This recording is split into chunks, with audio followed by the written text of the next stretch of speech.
بسم اللہ الرحمن الرحیم الحمد للہ رب العالمین والصلاة والسلام علی رسول الکریم اما بعد۔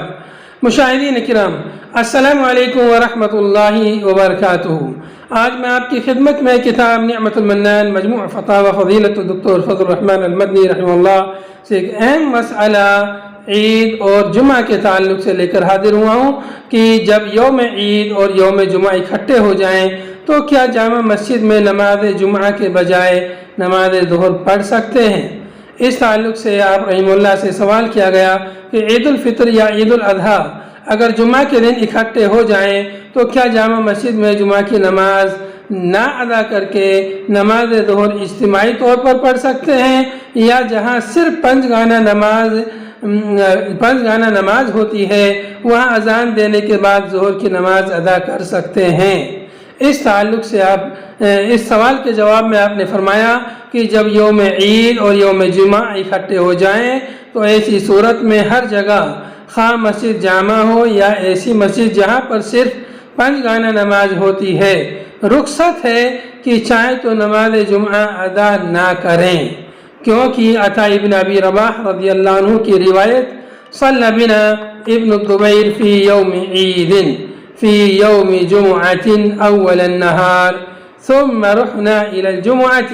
فلم يخرج إلينا فصلينا وحدانه،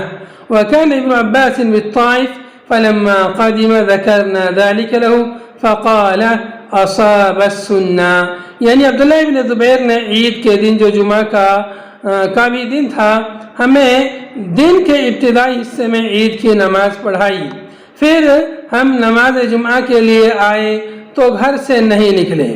یعنی عبداللہ بن زبیر گھر سے نہیں نکلے اور ہم نے الگ الگ ظہر کی نماز پڑھی۔ حضرت ابن عباس رضی اللہ عنہما اس وقت طائف میں تھے،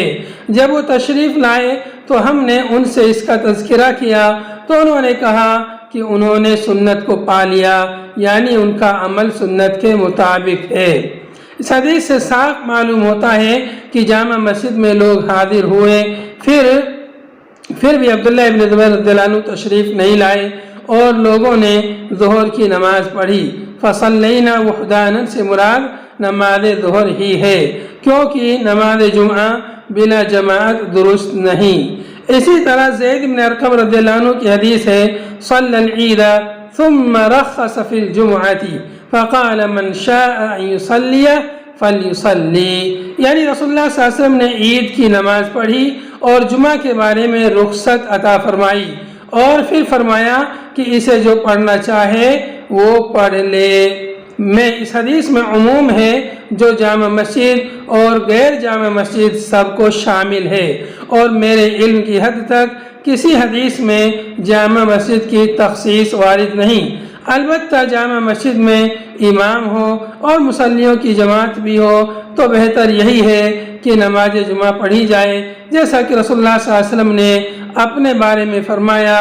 اِنَّا مُجَمِّعُونَ، ہم نماز جمعہ پڑھیں گے،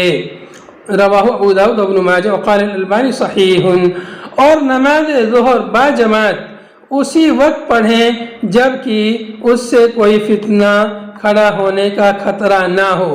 اگر اس سے مسلمانوں کے اتحاد و اتفاق یا امام یا اسلامی حکومت کو کوئی خطرہ لاحق ہو تو پھر فردن ہی نماز ظہر پڑھنا چاہیے، جیسا کہ صحابہ کرام نے عبداللہ ابن زبیر رضی اللہ عنہ کے عہد میں کیا۔ وآخر دعوانا ان الحمد للہ رب العالمین۔